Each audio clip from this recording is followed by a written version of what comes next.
Welcome to Rise and Energize, your high vibe recharge session for anytime you need a bit of practical encouragement, a mindset shift, or pep talk to boost your day. I'm your host, Morgan, and I love sharing stories, tips, and tricks that help us find the spark we need to move forward with purpose. Whether you're working on your career, your health, or your relationships, this show helps you stop overthinking and start stepping into the version of yourself you know you're capable of being. Let's get into it. Hello. Welcome to another episode of the podcast. I'm so glad you're here. As you can see, today is one of those culturally relevant podcast episodes that I wanted to talk about because Taylor Swift and Travis Kelce just got married. Our absolute favorite pop star and absolute favorite tight end did the deed, and it's really exciting and everybody's talking about it. And to be honest with you, it totally snuck up on me. I was not really following everything and whatnot, but because people know that I love Taylor Swift and her music, and I'm also a Chiefs fan, so obviously love Travis Kelce and love their relationship and all that. A lot of people were just asking me about it. Oh, are you following the quote unquote royal wedding? Obviously, it's not really royal wedding, but kind of the equivalent here where we are. So I was not really following it, but when people started asking me about it, I was like, okay, everybody's talking about this. What can we learn from this? And on this podcast, just a heads up, if you tuned into this podcast because you want to know all the deets, or you want to hear me talk about the details of their wedding, like her dress or her flowers or any of that stuff. First of all, there aren't any photos out yet, so I can't really talk about those things. And second of all, that's not really the kind of juice that I get into in these episodes. I really like to take everyday things and figure out what we can learn from them, how we can apply them to our lives. So think of this more so as if I were sitting down for coffee with you or sitting down for drinks with you, being like, oh my God, and she did this, and I really admire that, and I really want to do this type of thing in my life as well. Or just what can we learn from this? So I'm definitely talking more about just some things that I admire about the whole experience or I encounter, I guess, and just some of the things that we can take away from it. So that's the type of podcast episode that this is going to be. And I do love to imagine that I'm sitting down for coffee with you or sitting down in a happy hour with you, and that we're just sitting across from each other gabbing about Taylor and Travis and talking about, oh, wow, this is so cool that they did this and what we can glean from that. So that is the type of episode this is going to be. I'm really excited. And before I dive right in, I do want to recommend that and just plead with you that you send this to your favorite Swiftie, see what they think of it, and see if they have more, I guess, quote unquote, lessons that they learned from Taylor and Travis and just how fun this time is for them. So I would love if you send this to somebody who you think would vibe with it. And without further ado, I will dive in. So the first thing I thought about was when someone was bringing this up to me, we were talking about how weddings are just so different in general these days. There's so much more, it seems like, flexibility because people just own their decisions with weddings a lot more these days. I feel like there's less rigidity, less rules. Brides especially, I think, are taking more ownership of their weddings. I think about this because I'm about to celebrate my 10-year wedding anniversary. And I remember when I planned my wedding, which was only 10 years ago, I remember thinking like, well, aren't there rules about you're supposed to do this at this time, or you're supposed to do this at this time, or what are the rules for this? And I thought that at every wedding you have to take off the garter in front of everybody and throw the bouquet and stuff like that. And really, you don't. It's your wedding, right? It's your rules. So you really don't have to do any of those things. That's the one thing I feel like I would have changed about my wedding. Pretty much everything about my wedding I adored, but I was like, why did I take the garter off in front of her? Like, that's weird. Or, Jared, my husband, took it off.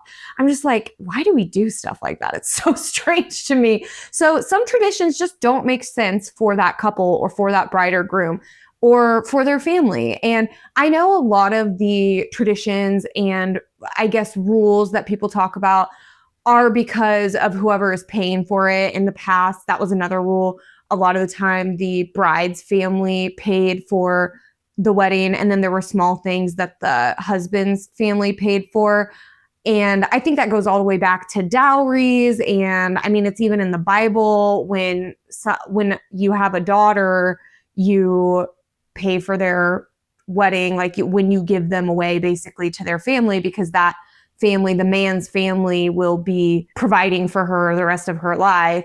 And then when you have a son, it's the opposite. So it goes very far back, but I really, really like that we've kind of gotten away from that. And it's given me especially the opportunity to experience a lot of different kinds of weddings, because we've been fortunate enough to have a lot of friends get married in the last several years, and everybody does it different. And something that I really like when we were talking about Taylor and Travis's wedding is, first of all, people didn't know, I think people still don't know, if they got married actually before this big event, big party, basically at Madison Square Garden.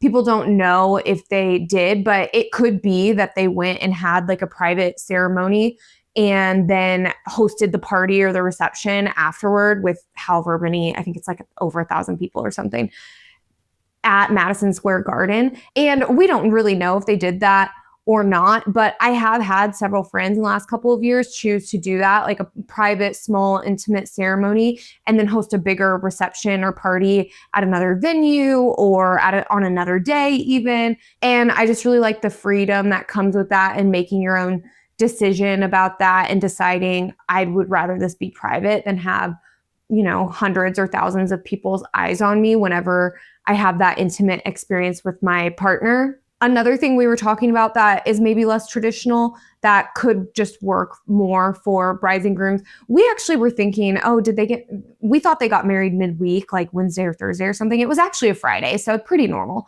But we were thinking that they got married midweek, and we were like, yeah, it still is it seems strange to get married midweek.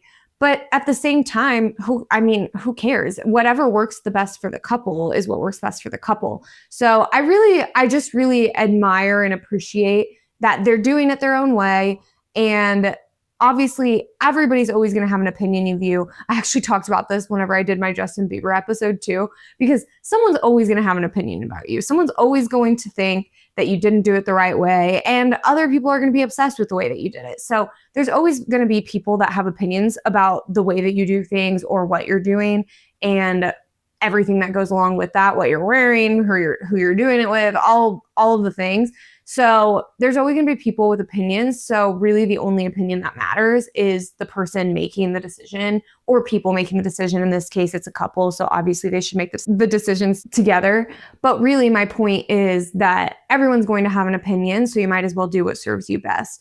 And sometimes I also think about this with like the rules of weddings and restrictions, I guess, or just expectations that have come with traditions and years of people having weddings. Sometimes I think that we can put ourselves in a box or put the event in a box and not really realize that we can do it however we want. I remember the first wedding I went to where they had donuts instead of cake. And I was like, that's awesome. I would much rather have a donut than a piece of cake.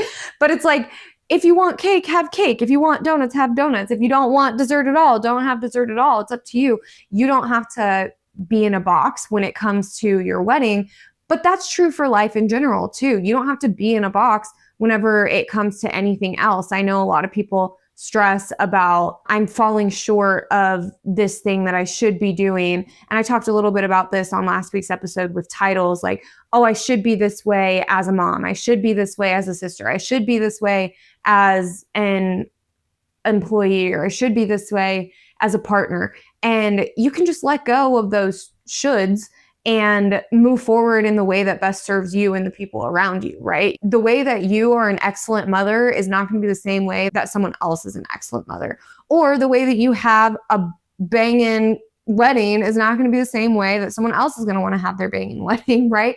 So just a reminder that there aren't rules in life. I mean, there's laws. We all have to follow the law unless we want to go to jail. But in life, there aren't rules. All of these rules are made up in our heads. So ask yourself, what kinds of rules am I imposing on myself that I don't need to be? And what rules could I let go? What could I let go of? And And also maybe what rules am I imposing on other people too? Like thinking that they should be doing these things and they're not. What rules are going along with that?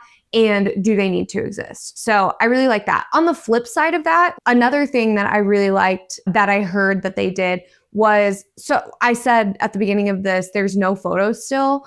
Obviously, that was a clear expectation. I have heard murmurings or mutterings, or I can't remember what the phrase is, but I have heard that they did have their guests sign NDAs, and I feel like people feel one way or the other way about that. But who cares? Again, everybody's going to have an opinion about what you do. But I actually think that's awesome because everybody's talking about how we will not see photos or videos or details of the wedding. We will not see those until Taylor Swift and Travis Kelce want us to see them. Probably mostly Taylor Swift. But we won't see those things until they want us to see them. And that's because they have very defined, clear expectations. For them, of course, they're celebrities, so that kind of clear, defined expectation has to come through NDAs probably. But we can learn from that in life, right? When you want something to happen a certain way, you can have very defined, clear expectations. Don't expect people to mind read. If you are in a relationship, especially, I think that this is so applicable to any kind of romantic relationship, but any relationship. But in a romantic relationship or with your spouse, I'm thinking of with my partner, my husband, there are times where I really want something to go a certain way, or I really want the plan for the day to be this. And I forget to voice that to him. And then he does something that gets us off plan and I'm really annoyed. And then I'm like, wait, I actually have no right to be annoyed because he couldn't mind read. He didn't know what the plan was. Whereas when we start the beginning of the day and we're like, oh, this is how I plan for the day to go, or this is what I'm expecting the day to look like, we can be on the same page with that. And that's a very small example. Obviously, Taylor Swift and Travis Kelce's media exposure and photos getting out of the wedding and whatnot, that's a bigger example.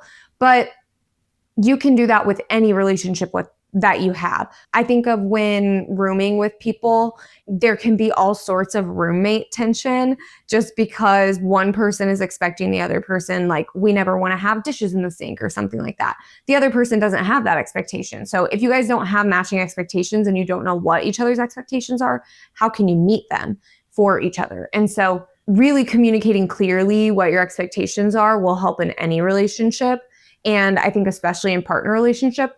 But I do think that this goes to show that when you have community, you have support, you have family, friends surrounding you, that you should be really conscious and really communicative of what your expectations are. I really admired when I've talked a lot about how a lot of my friends have had babies in the last few years. I really admired when I would hear them talk about how they were talking to their parents or their grandparents or even siblings or whomever about what they expected as far as their hospital visit went. Obviously, things don't always go as planned, but like when it came to visitors, who's allowed at what time, and permission to change your mind at any point, that's totally fine. It's okay to change your mind, but it's great to tell people, this is kind of my expectation for how I want this to go, so that they can honor that boundary and that they know what the boundary is to begin with. Because if you don't have a boundary set, if you don't have an expectation set, it's impossible to meet. So I really, really admired that. And I think that that's one thing that we can learn from the fact that there are still no photos, which obviously drives us all nuts, but there will be photos on Taylor Swift and Travis Kelce's terms, right? They are the ones that set that expectations for their guests. And I feel like that's wild that they all honored that. It makes sense if the NDA thing is true, but still very, very cool, in my opinion, that people are honoring that. The last thing that I really adored when I heard this about their wedding is that, well, I guess at some point Travis Kelce had told media that, oh, Taylor and I are more live music people and that they probably wouldn't have a DJ. And it was confirmed that both Stevie Nicks and Tim McGraw played at their wedding, which I just think is so cute. And it's a nod to a couple things. So Stevie Nicks, Taylor has openly shared that Stevie Nicks is like one of her idols and somebody she looks up to and admires, and just a female artist that is amazing. And so rock legend, very cool performance to have, and a reminder to always have something to strive toward. I think obviously Taylor Swift has gotten to an amazing point, but she always had idols like that.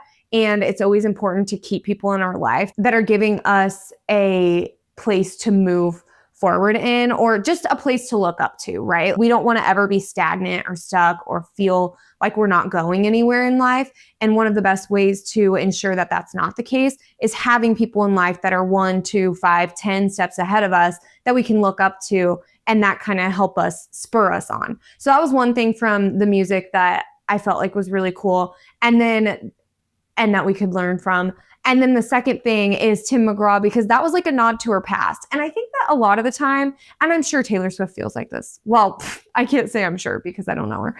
But a lot of the time in our own personal lives, I feel like we look at the past and we kind of cringe and we kind of think, oh God. Or I'm sure with Taylor Swift, she looks at some of her old music and she's like, oh, I was so worked up about this boy and who cares now? Like, I remember that time when I was crying in my bedroom and I thought that it was the end of the world or whatever it may be. But now she's marrying the love of her life and she probably is like, wow, I was so silly then. But I think that sometimes we look back on her past and we think, oh, that was such a cringy time for me. Or we kind of disassociate from that time. And we kind of think that was just not me. That wasn't, and ignore it. And I feel really strongly about this, that it's important to stay in touch and in tune with past versions of ourselves, and not in a way of hoping we could go back there, because obviously a lot of the times we do think those versions of ourselves were not as good as today's version. But just as a reminder that we had to be that version of ourselves in order to be the version of ourselves we are today. There are a lot of things that we have done that are embarrassing, or we've made mistakes and we've learned from them. And that is what makes us the person that we are today. And the person that we are today is going to make mistakes and embarrass ourselves and learn from those things as well. And our version of ourselves in the future will look back on this version and be like, oh my God, I can't believe I did that.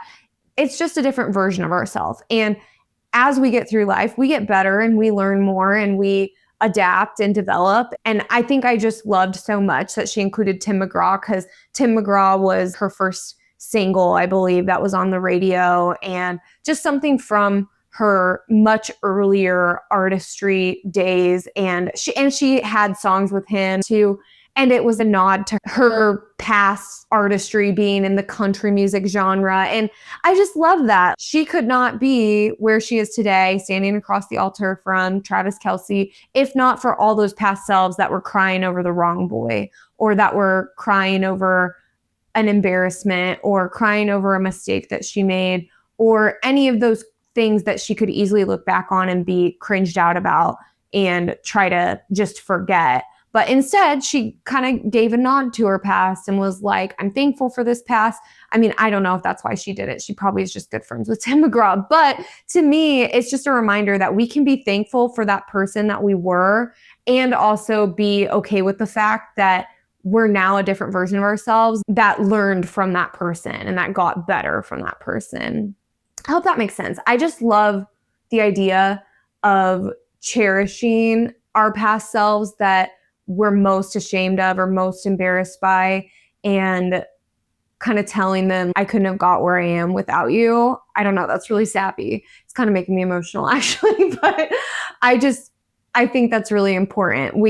I think too often we want to just ignore, forget, blank out those past versions of ourselves that we're not proud of, but really that those versions of ourselves are how we got to where we are today. So I hope you love this episode. I hope that photos come out soon of their wedding. It sounds like it was amazing and gorgeous. I'm sure it was probably so fun that it was a holiday weekend. Hopefully you guys had a good holiday weekend, and I love you. Thank you. Thank you so much for listening. If you love this episode, it would mean so much to me if you would share it with a friend that could benefit from it. Like right now, or on social media and tag me so I can say thank you. Until next time, talk to you soon.